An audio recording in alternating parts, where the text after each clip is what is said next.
Welcome to the Masters Alliance podcast, Uncut. I am Herb Perez.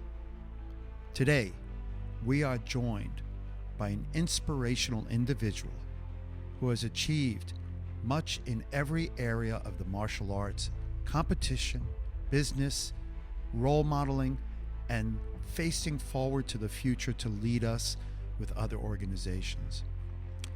Grandmaster Jack Corrie is an inspirational individual, and you're going to hear in this podcast his early stories about how he started, his reasons for continuing, and his vision for the future and his organization, Mudo Taekwondo. Strap in, this is going to be a great podcast. Welcome to the Masters Alliance podcast. I'm Herb Perez, and today I'm joined by one of my favorite people to speak to, not just for any reason, but certainly for a number of reasons. He's Grandmaster Jack Corrie, and we're going to get into his background, but more importantly, the success and passion he has for the martial arts today. How are you, Grandmaster? I'm doing excellent. Thank you. It's a pleasure speaking with you today. Well, I couldn't have thought of anyone better to speak to on this day, or any day for that matter, because of your legacy and the things that you've been able to do for so many people that you do quietly. But I want to start with, your journey to mastery. Your Taekwondo journey is remarkable. Can you share some of your early experiences in Taekwondo and what inspired you to dedicate your life to this martial art? So I've been in Taekwondo for about 56 years. So it's been quite a journey. Sometimes it's hard to remember the beginning, but back in time, I started Taekwondo because I was a young boy. My dad was in the Air Force, and we were running around the base causing all kinds of havoc. And my dad decided I needed to do something, so he took me to the base gym, and they just happened to have a Taekwondo instructor there and put me in class. So I started doing Taekwondo there, and then of course he got transferred down to Sacramento area where I popped into Grandmaster Kong school briefly, and it was too far to drive downtown, so he put me in a Tung Sudo school with a gentleman by the name of Andy Alpo.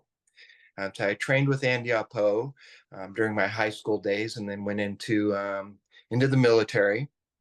You know, my military background, I was a special forces guy with Marine Corps Recon, which of course lots of hand-to-hand combat stuff. But I also met a gentleman named Kenyon who was a Tung Sudo instructor down in the Oceanside area. I trained with him while I was in the Marine Corps.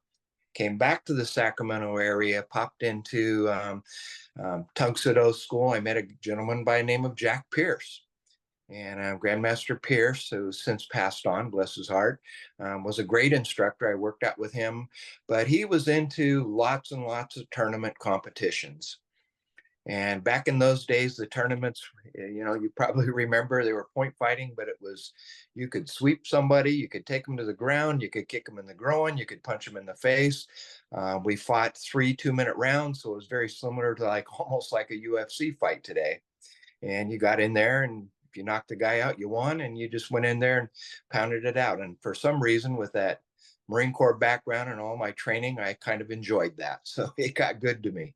And I enjoyed fighting like that. And so it also allowed me to get rid of some of my frustrations, because in my early days, I went to work in the prison system as a correctional officer and sergeant lieutenant, ended up leaving Folsom Prison as an associate warden. But it allowed me to get rid of a lot of my frustrations in the ring back then. And so that was my journey. And for some reason, I just stuck with it. I never gave up.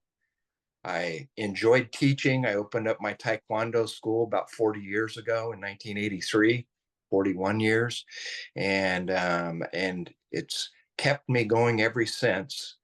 Just the feeling of teaching and contributing and grooming and growing people. I enjoyed it. And that's what kept me going all these years. Well, that's amazing. And I that leads me to my next question because of your early start and your passion for your community. I've heard from a friend of ours that you have hundreds of black belts. How many black belts have you turned out over your years?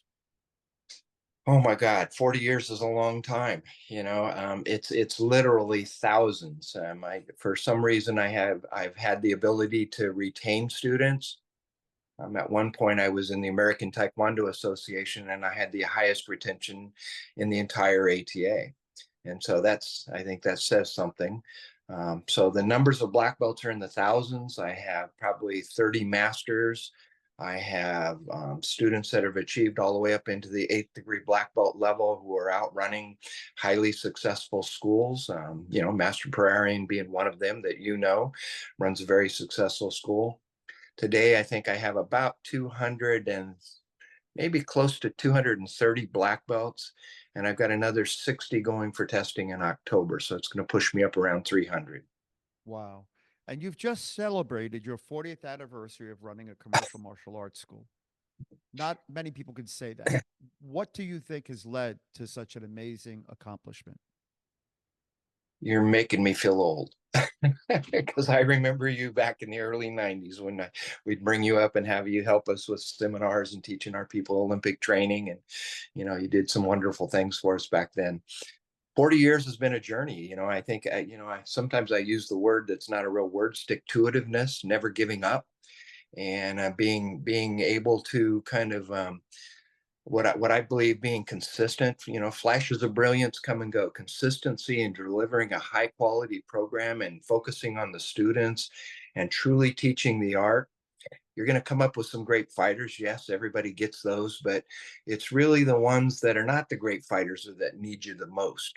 If you're really teaching the art, and believing in that is what has allowed me to keep going, thinking that my overarching goal was to develop strong, independent human beings who could go out into society and be contributing members to our society, and teaching them how to do that, giving them the ethical foundation, good decision making skills, and helping them one student at a time change the world.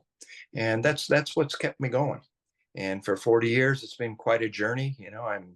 Next year I'll be 70 years old. I don't like to say that, but I look back and it's like, wow, where did the time go?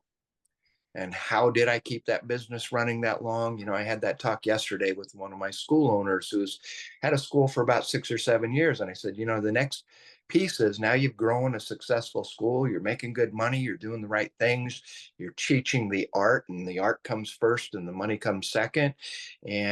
But now you're going to have to figure out how to sustain that inside your community and have your school become part of that community, because that's what's going to keep the school growing and keep people bringing their children to you. I look at my school sometimes and I have generations and generations of members. I have great grandchildren training today of people that trained with me back in the day. And if you're teaching from your heart, that people will know that.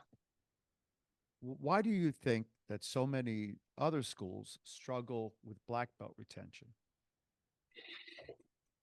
So black belt is kind of unique. I teach an instructor's course, and part of the course is actually teaching you know, how to be positive and cycle management and all of that. And it's mostly wrapped around colored belts, right? And the 8-week cycle and basic, the different themes of the weeks and all of that. And and then you come to the part where the schools grow up to the point to where they've got black belts and they don't know how to retain them, right? And so the next piece of teaching is, how do you teach instructors how to teach black belts? Well, part of it is, when I look at some of the instructors, that some of them are homegrown, so I've had my hands on them all the way. So I trained them to be a second degree. They know what they needed to know to be a second degree, third degree, fourth degree, fifth degree, sixth degree, seventh degree, and now even 8 degrees I'm training. And so what curriculum do you use? Do you have a curriculum? Do you break it down? Do you have midterms? Do you have actually skills and knowledge beyond your taekwondo that you're giving? Do you have extracurricular activities such as judo, jujitsu, MMA, different kinds of themes that you could use quarterly or monthly that you could deliver to those students in that class, besides just the taekwondo forms they need to know to test to the next level? Part of it is actually having that curriculum and being able to deliver it and keep them excited. And I always tell people, my Taekwondo students, my black belt classes, they fight every night. They gear down, we turn on the music, and they just have a blast. They have fun, they build camaraderie, but it's also balanced off with having a curriculum to deliver to them. But it's more than just the physical curriculum. It's how do you groom somebody to be a fourth degree, or how do you groom somebody to be a master? What do they need to know to be a master in the Taekwondo world and function and be somebody that other students can, that your other black belts can look up to and exemplify and want to be like?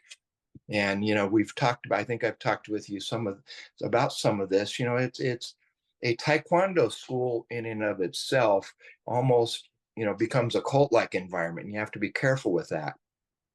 You need to have your students have the ability to go expand their experiences like we did when we were growing up. We had tournament circuits out there that we could go to and compete in, and somebody was out there working, running those circuits, providing that environment where we gained those experiences that caused us to grow beyond the four walls of the Taekwondo school. Well, providing black belts that access to something bigger than this inside the school is a big part of retention, believe it or not. A huge part of retention. I look at the different organizations that are out there, and one of those I use is the ATA. You go to an ATA event, you see 12,000 black belts, and it just blows your mind. How do they get 12,000 black belts competing in 87, 88 rings for a week? I mean, so that's talks about the retention piece. They have to have that exposure to an environment where they can grow outside your school, and understanding that there's two layers to that business model, and maybe even three, because you could have a B circuit in that first layer and then take them out to USAT or other events when you've got the real talented fighters. That's kind of the magic and what helps you with retention of black belts, giving them a purpose, making their training purpose driven. So it's going to lead me into my next question, because I have a series of questions that I think are important for us to discuss. But global leadership, you hold prestigious positions in the Kukkiwon Korean Taekwondo Moo. What are the key responsibilities of this role, and how do they impact the global Taekwondo community? You have the same responsibilities and obligations as a gold medalist out there. I mean, you're somebody that all of us, including myself, look up to, admire, respect, and being that leader and being that person, we have to make sure that we're injecting the right philosophy into what we're saying and what we're contributing to in the Taekwondo world, whether it's the sports side or the martial arts side. I like to look at the WT kind of has the sports side of the game, and the Kukkiwon, if you will, has the art side of the game. And so you get to decide which side of that do you want to play in, and how do you want to contribute to that. So for me, I prefer to be viewed as a martial artist, and I believe that as a martial artist, and being a senior member of the martial arts community in the Taekwondo world, and working with the Kukkiwon as on their technical advisory board and providing them technical advice on policies and procedures and practices and where they're going, what's the strategic direction of the organization. I have the ability to contribute my views, which I've shared just a few minutes ago, is that we as martial arts instructors have an obligation to create the future. All teachers teach for prosperity, for the next generation to be better than we are. And to be able to cause the Kukkiwon to stay focused on delivering the tools that the masters need to be able to be successful at doing that, building strong, independent students. Not everybody's going to be an Olympic champion like you are, sir.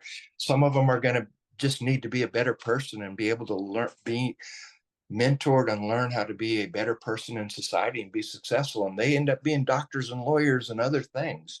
And so if we can do that, that's the art side, because the product of the art isn't a pot or a canvas. It's a person, it's a human being that you're trying to build into a strong person. And so being in a position of authority and being allowed to put that that into practice or drive it through the organization down to the masters, I think is important. And keeping our eye on that ball, that as a martial art, yeah, there's a combat side, but there's also that art side. And we have the ability to change a lot of lives. I have lots and lots of students. I was watching TV this morning, and up on the screen comes this law firm that, that and they're right in front of me is one of my little students, Chucky Caraway. There he is. Now he's a big lawyer in town and got his own commercials on Channel 31. And, and it makes you feel good, because those are our successes. I feel more successful when I see that than I think about the gold medals that I won when I was fighting. It makes Well, me feel good. we're going to As talk a little bit about that. well, same thing with Korea Taekwondo Mudo Kwon organization. Being the Secretary General, I'm the first probably non-Korean person to hold a position in that organization since its inception, coming from Hong Kong 45 to 1965, when Taekwondo was, the Kwons were forced to come together under KTA, and eventually in the 70s, there was another push to drive Mudo Kwon back into the Kukkiwon, which caused the change of the forms. A lot of people don't know that, right? I mean, the forms went from, to the current Taeguk's because of the Mudo Kwon coming in. And so being in a position there to actually do the same thing that I'm doing with the Kukkiwon is drive traditional values back into Taekwondo and get the training delivered out to the instructors on, let's remember our role. We can change the world one student at a time. And I enjoy that. And that leads me to my next question about the Mudo Taekwondo Association. As president of your own organization, what are the core values and what sets it apart from other organizations? So I think it's exactly that which I was just talking about, only it goes a little bit deeper. Setting up an organization, that has the ability to attract and bring in quality people that you want to surround yourself with, who have the same mindset or who want to move in that direction that you're moving. In terms of having that martial arts environment where there's lots of respect, lots of discipline, and living by the oath and tenets of Taekwondo, and having all those like-minded people coming together to provide an environment for their students to grow, because that's really what Mudo does. It's that second layer of the business model beyond the Taekwondo school that provides that environment for students to go and grow and come back to the school, and for all of us to work to build the pool of knowledge that exists inside of each one of our schools. We go out, we learn something, we come back and we dump something back into the pool of knowledge, and that school just continues to prosper and grow, whether it be business or be the martial arts side of it. And that's what Mudo's about, is attracting just high quality people who have the same mindset, who want to change the world one student at a time, who really want to learn how to be successful in their business, but also, more importantly, focus on the students. For me, it's all about the students, being there for them, grooming them, growing them, and creating tomorrow's leaders, because they're going to pop up out of those environments. Well, so many of your schools in your Mudo organization are running very successful operations. And one you mentioned before was Master Corrie. And she does incredible numbers and has incredible retention as well. And I visited her facility, so I saw it firsthand. Yes. What do you think, or what do you think about being part of an organization contributed to that? What do I think about being part of an organization? Well, what do you think about her being part of your organization, and what part and how did that contribute to that, her success?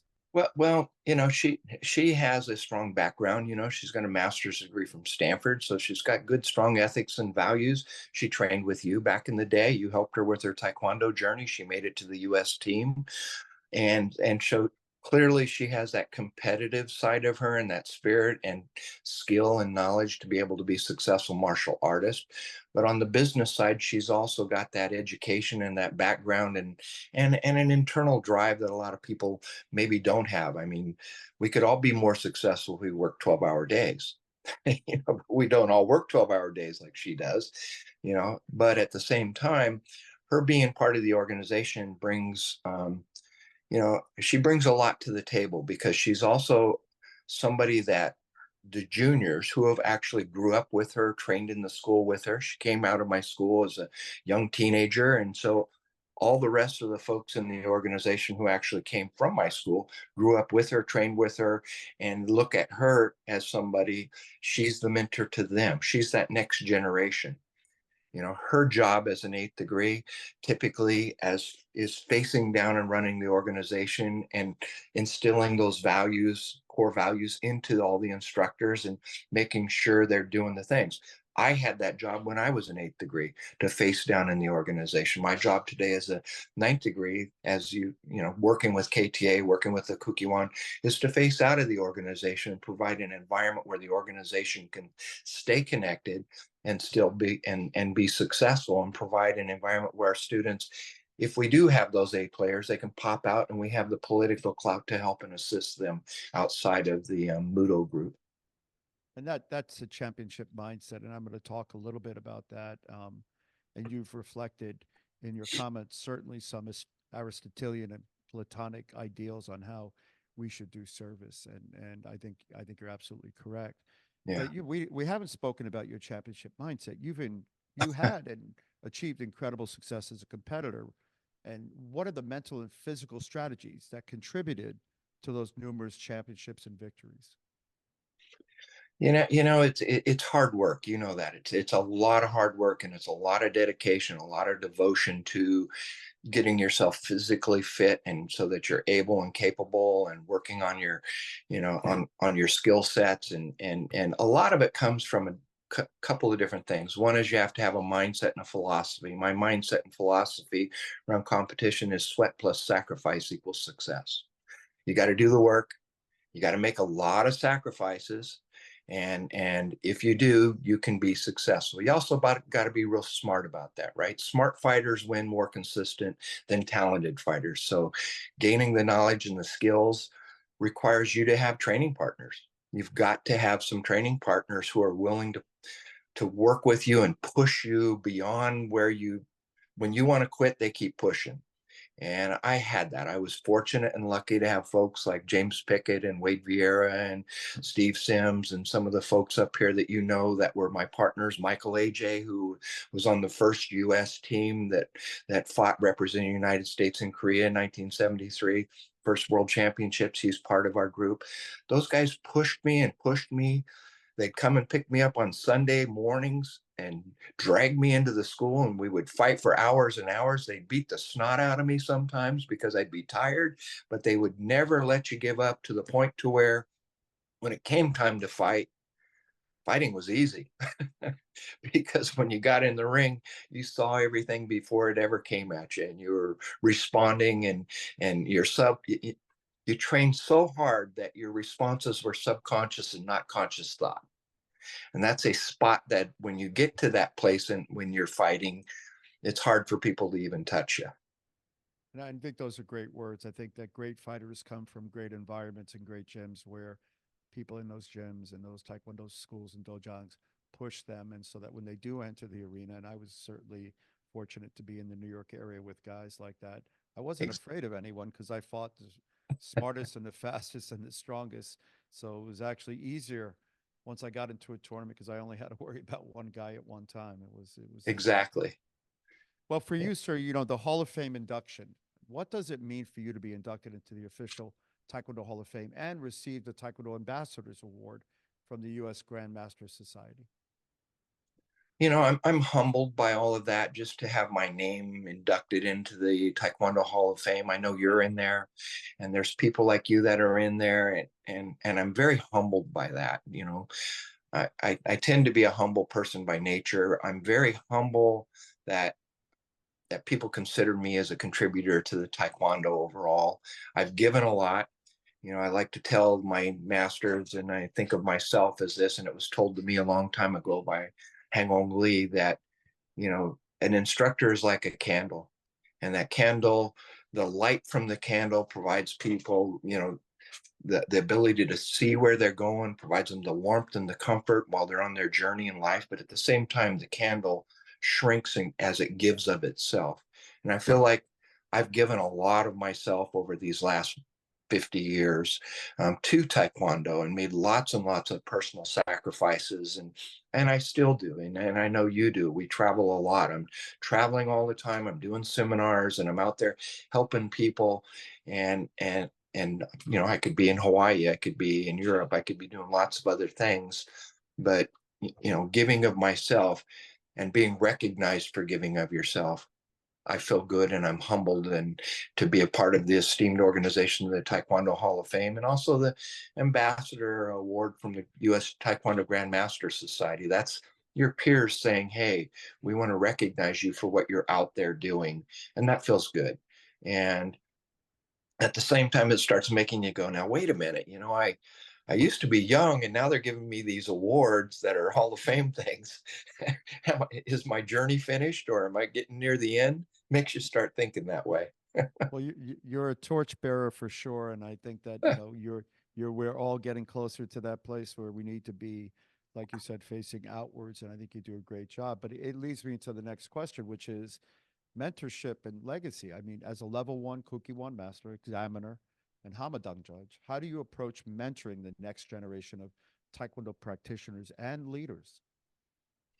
So the level one stuff, that's all about going and continuing your education and continuing to learn, and never thinking you know everything, because there's so much more to learn. When I go to those courses every time, and sometimes I go to the courses many times. I've even been called upon to teach those courses. I've taught the examiner's course. I've taught the entire course, the master's course for the Kukkiwon. And you learn every time you go do that. And you learn not only from all the book work, but just the 300 masters that show up that are in the room with you, and talking to them and training with them and working with them and gaining friendships and continuing to grow. But I think if you're going to be a mentor, and if you're going to function at a certain level as ninth degree black belts, I think we have an obligation to continue to learn and grow, so that we have what we need to pass down to people below us. And so I've always believed in doing that. When I was a fifth degree, I had to share with my fourth degrees what they needed to do to be a good fourth degree. When I was a sixth degree, what I learned as a fifth degree, I had to give to my fifth degrees. And so as a ninth degree, now I'm doing that with my eighth degrees. I'm teaching them how to run organizations, how to create environments where the students can blossom and be successful. And I think we have to do that. And that mentoring and grooming and growing that next generation, we all should be doing that. Rank, responsibility, and authority in my mind go hand in hand. And when you take the rank in the Marine Corps, when I was in the Marine Corps, I learned that when you take that rank to be, if you want to be a sergeant or a gunnery sergeant, whatever that next rank is, you better be willing to step out and fulfill the role and do the things that person does. You don't just take the rank and sit there for 6, 7, 8, or even 9 years between eighth and ninth degree and do nothing. You've got to go do something. I ask my instructors all the time when they come up for rank. I'm a sixth degree and I want to be a seventh degree. Excellent. During the last 6 years, what have you done? Not during the last 6 years, but year by year. Year 1, year 2, year 3, year 4, year 5. What did you do to grow? Did you go to the Kukkiwon course and get your level 2? Did you go to, have you gone to seminars? Did you go to the seminar when Grandmaster Perez was here sharing his knowledge on Taekwondo sparring?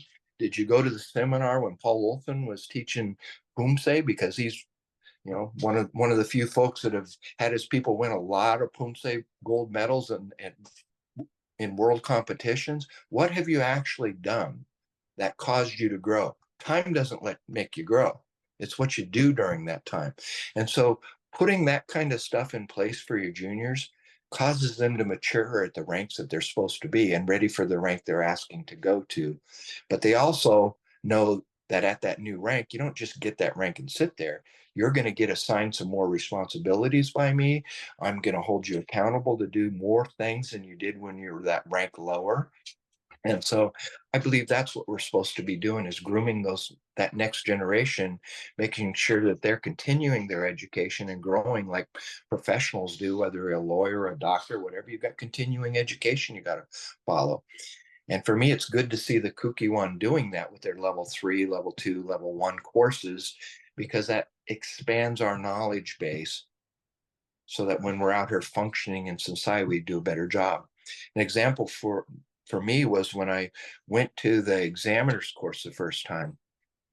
I went back to my school because I saw things differently now at a much more decomposed level. That when I went back to my school, I was like, oh my God, my students don't look as good as I thought they should look, because now I have learned some things that I can go back to my school and inject into that pool of knowledge that exists in my school by training my instructors to see the things that I learned to see that I didn't see before. And so that's the kind of stuff that I think is important for us. Those are great words. I mean, I remember my first test for my group when I moved to California after living in New York and really only training competitors. And I came here and started to open a school that was inclusive for everyone. And I came home after my first test and just cried because I was like, man, my guys are terrible. I'm terrible at teaching. But that's changed obviously over the years. I Yes. realized they weren't terrible. They were just in a growth stage. But Right. I mean, I want to talk a little bit about the future of Taekwondo. What are the biggest challenges and opportunities facing Taekwondo today, both in the United States and globally? And what are your hopes for the future of this martial art? Wow, that's a big question. um, so some of the biggest challenges, I think Taekwondo, you know, clearly there's two sides to the game today. There's the sports side and then there's the martial arts side. And I think the Kukkiwon's trying really hard to fulfill their role and do a really good job in working on, by the way, Mudo means traditional, right?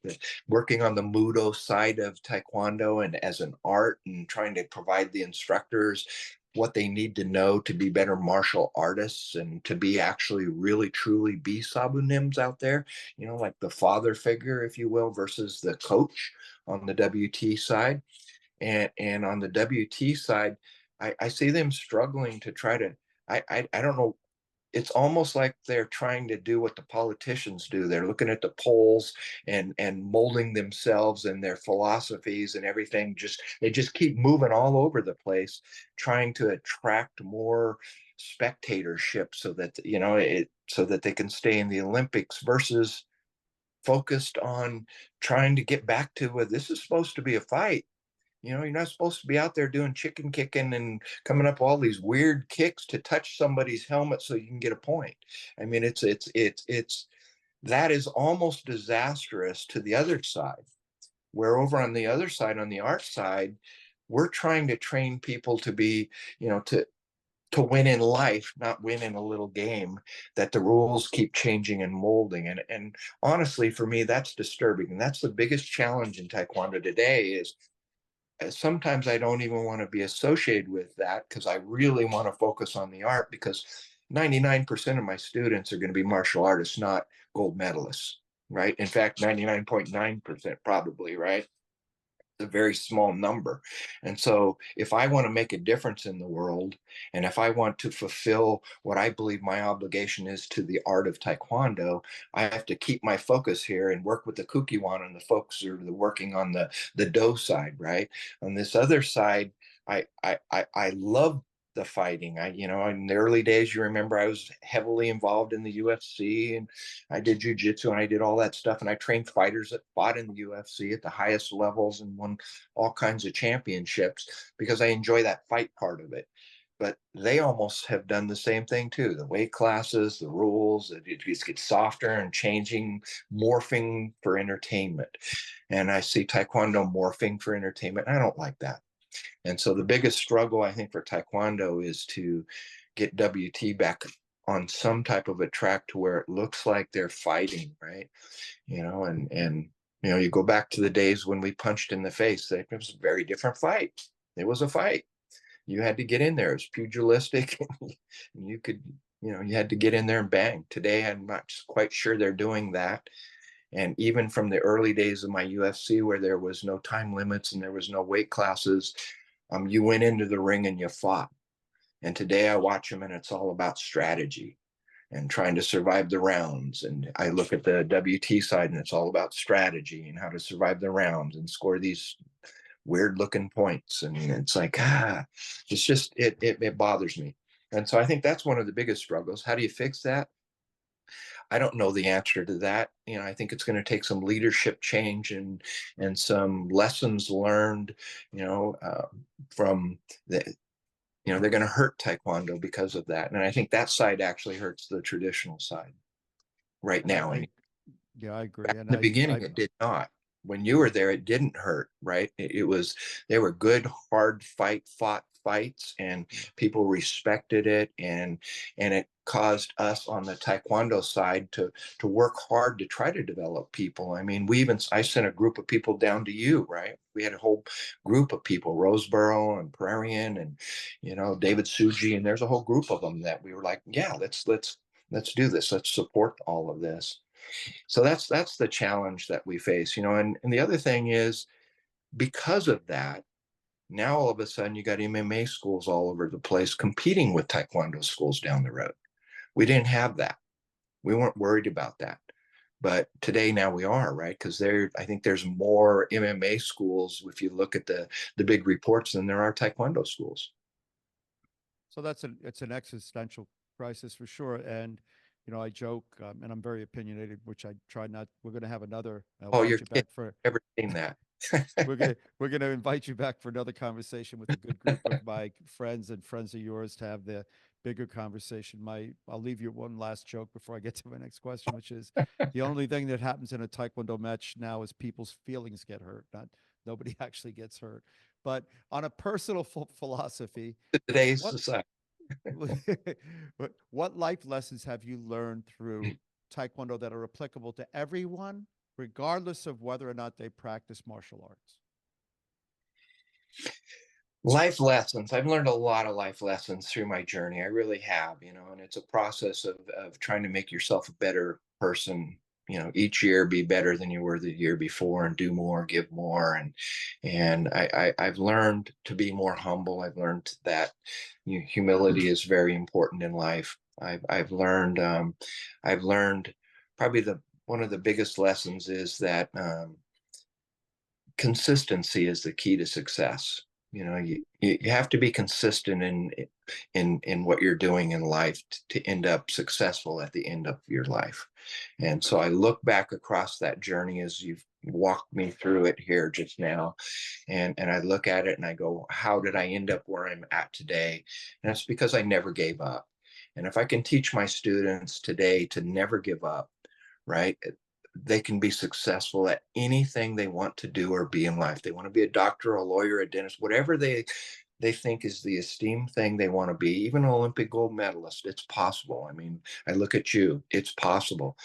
Anybody can get there if they never give up and they keep trying. It might take you 20 years to be a doctor if you're not don't have the same IQ as somebody else, but you could be a doctor, right? And so I try to teach my students that, and that's something that I've learned, that not giving up has caused me to be sitting here as a ninth degree today that I never imagined in my wildest dreams when I was out there fighting and doing what I'm doing. And I'm sure you feel the same way.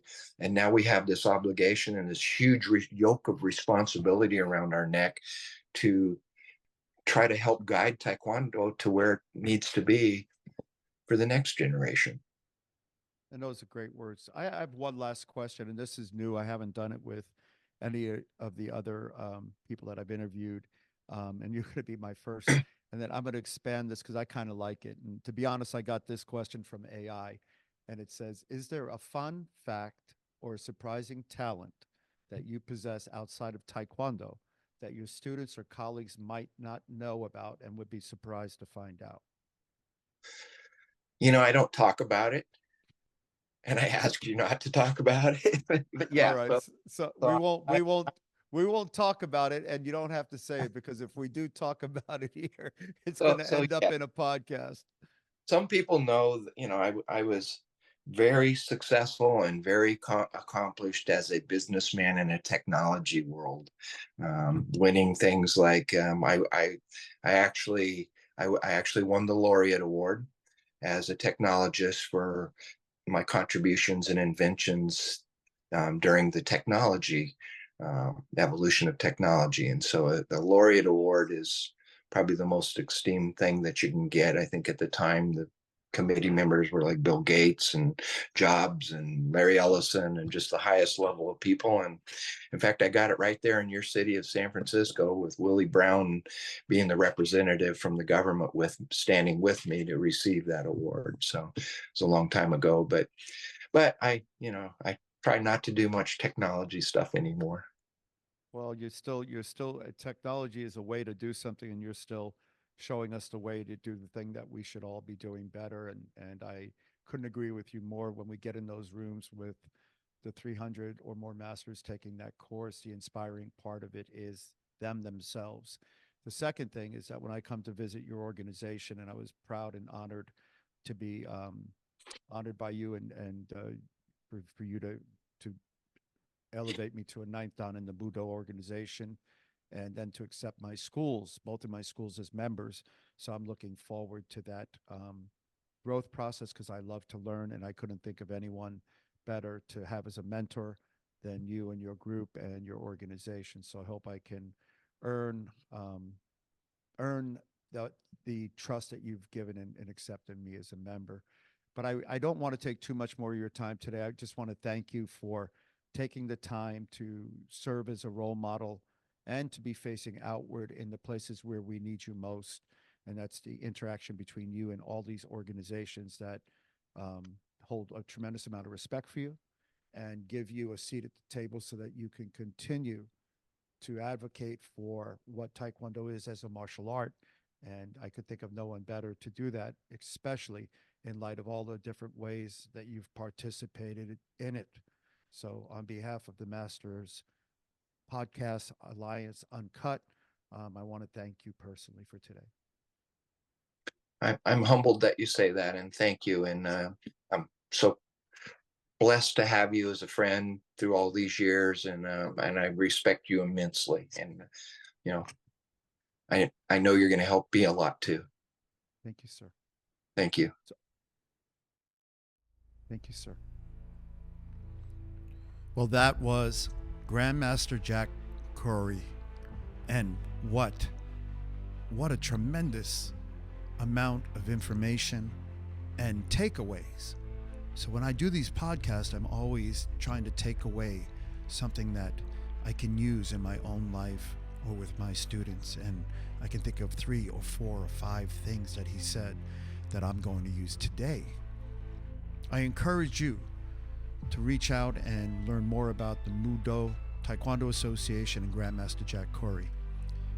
But more importantly, check out some more of our Masters Alliance podcast Uncut for more individuals like Grandmaster Corrie who share their knowledge and their passion for what you can do, what you can be, and what you can inspire others to be. This has been a Masters Alliance podcast Uncut, and I am Herb Perez.